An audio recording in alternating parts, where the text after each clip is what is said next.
казвам, заместник директор съм на областна дирекция на полицията в Бургас.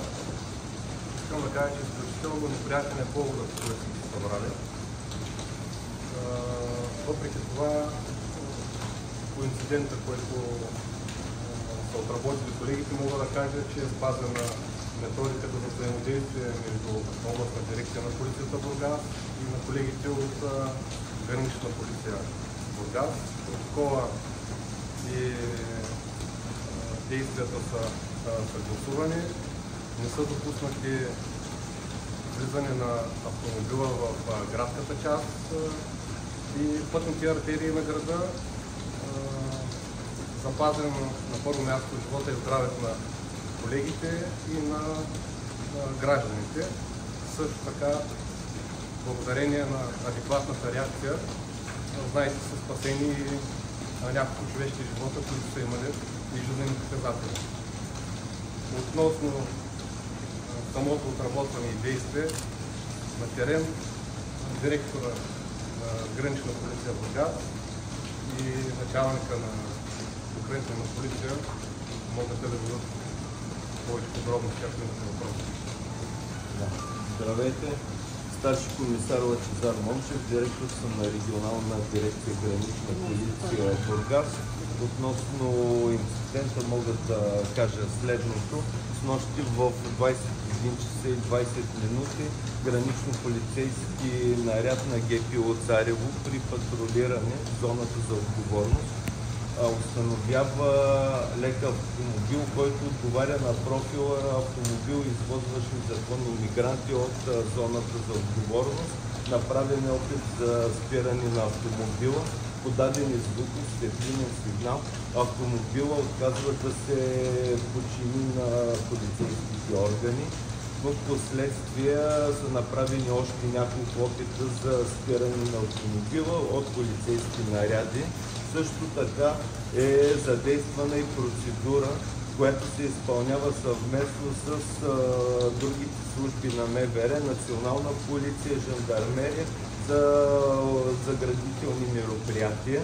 На КПП Пода автомобила с мигрантите се движи много рисково, като непосредствено преди неговото спиране, защото там имахме готовност да използваме лента за принудително спиране на автомобили. Автомобила избутва, движиш пред него лек автомобил на едно семейство, като автомобила дори застрашава и сигурността на полицейските служители.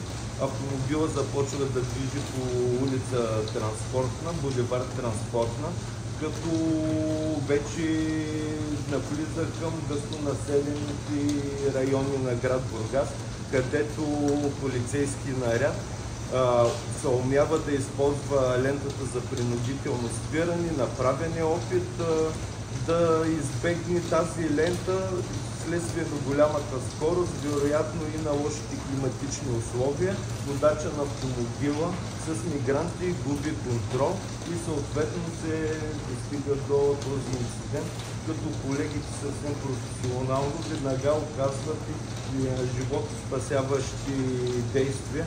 Част от мигрантите са спасени и са отведени са в медицинско заведение. Това мога да кажа в случая. Колко време и колко километра преследвате автомобила с мигранти? Над половин час. Както казах, направени са няколко пъти опита за спиране на автомобила. Той постоянно сменя посоката на движение, като се опитва да избяга от полицейските органи. Защо не е спрян на Пода КПП, при положение, че там имате заграждение, имате достатъчно добра инфраструктура да се случва? Както казах преди малко, направен е опит, колегите имат готовност за ползване на лента за принудително спиране. Пред този автомобил движи друг лек автомобил с семейство лица. Непосредствено преди КПП-то този автомобил с мигрантите избутва движещия пред него автомобил. Тоест има опасност и за семейството, което движи, и с цел все пак и недопускане нараняване или застрашаване живота на гражданите не е приложена тази процедура. А металните заграждения? Металните имате предвид тези, които ограничават движението. Точно така там се развива действието. Просто автомобил. Да. Защо не са използвани като преграда, така че да се спре цялото движение и да се заобиколи? Защото ви казах, отпред движи друг автомобил с лица, семейство и съответно би се застрашил техния живот. Румънски граждани, шофьор на този автомобил, да ни казвате повече информация, какво казва той по време на интервюто по време на разговор? Да, съжалявам, не мога да ви предоставя такава информация. Знаете, сега текат процесуално-следствени действия. Последно време по-голяма част от изгозвачите са точно чужди граждани. Това са молдовски граждани, румънски граждани от бившите руски републики. Кога е казал страната? Съжалявам, не мога да ви отговоря. Само да уточним дали е криминално проявен. Млад човек. Млад човек е само това мога да ви отговоря. Не мога да ви отговоря такъв процесуално следствени действия, съжалявам. Ами по първоначални данни от афганистански полиция. Има и непълнолетни, разбрахме. Не мога да ви отговоря, съжалявам. Извинявайте. Ами, мисля, че съм в добро здравословно състояние, все пак достатъчно компетентни медицински лица са Ами, Западна Европа. Западна Европа. Ами, в зоната за отговорност на гранично полицейско управление Царево. Значи там е направен първи опит да бъде спрян този автомобил, къде сте го видяли за първи път? Точно там в зоната на ГПУ Царево, близо до град Приморски. Близо до град Приморски. След какво са причинили загиналите мигранти? Отдавани или пък... Не мисля, че отдавани, по-скоро е следствени примазване от автомобил. В смисъл, той първо е отнесъл един билборд, след това е излетял на голямо разстояние и попада почти на брега на езеро. Не мога да ви отговоря. Не, определено не се засилва, напротив, по-скоро е намалял и то значително. Комисар Димитров, кажете ми колко екипа на областната дирекция на полицията се включиха в операцията, разбрахме поне това. Това, което мога да кажа аз, както знаете, от 22 година, след инцидента, който стана в град Бургас, в резултат на това беше създадена една процедура, която включва взаимодействие и начин на комуникация между гранична полиция и областна дирекция на МВР Бургас, да може да противодейства на такъв тип инциденти.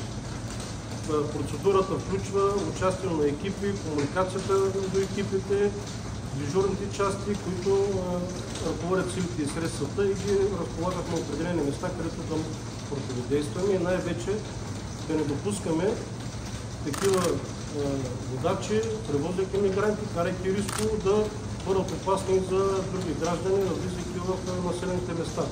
Конкретно, процедурата е приложена в пълна степен.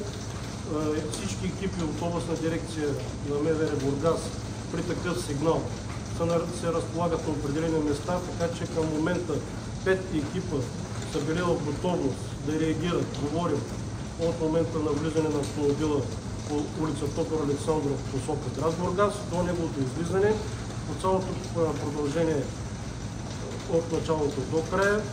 Има разположени 5 екипа, които вземат конкретни места с готовност за използване на ленти за принудително спиране. Тяхната цел е точно това. Това са екипи, които знаят какво трябва да правят в конкретните места и как да използват ленти за принудително спиране.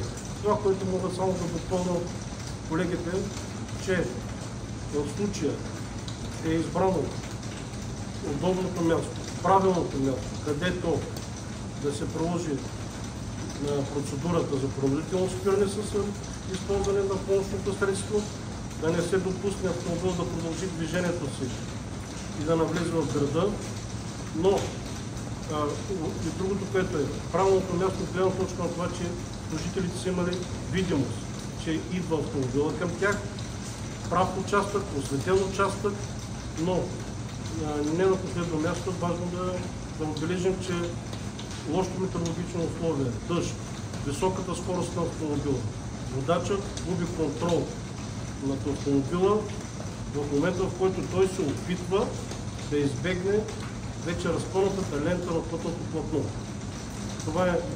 Той го прави умишлено, точно с тази цел, и оттам нататък автомобила става неуправляем и се стига до трагичен инцидент по този начин. Това, което по предварителни данни, сега много са различни като показатели от 150 до 160 км на определени участъци, където преди да влезе в Бургас прави отсечки, където има тази възможност да развива като скорост. Застраши ли насреща автомобили предвид на това, че той е изгубил контрол на автомобила и е пресякал посредството? Вижте, самия факт, че навлиза в населено място, винаги го има момента да застрашава. Тодор Александров е изпреварвал и автомобили, които са движили наравно с него. Те също могат да бъдат потенциално застрашени. Другото, което е, времето, през което се случва това нещо, кръстовището е било активно, светофарната уредба е работила. В момента даже е било на червен светофар, е имало автомобили, които са изчаквали. Така че, пак казвам, тук много добрата преценка на екипа, който е бил там на място, е използвал ленти за принудително спиране. Идеята е била да ги използва точно преди кръстовището, да не позволи всички участници, които могат да нагазват кръстовището или се берат вътре да навлезе в кръстовището, да не пострадат. Но високата скорост, невъзможността да овладее автомобила, основната причина да се стигне до този инцидент.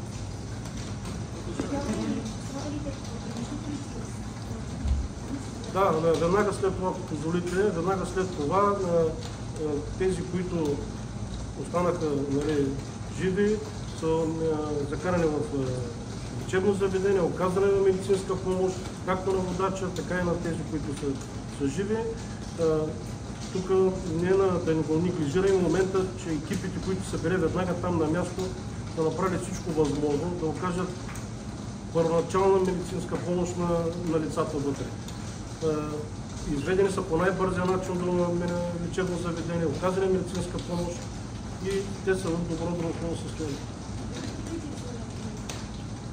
В момента са да говорят процесуално следствени действия спрямо тях, къде се намират, това не е толкова важно. Така или иначе, установени са, знаем кои са и се работи с тях.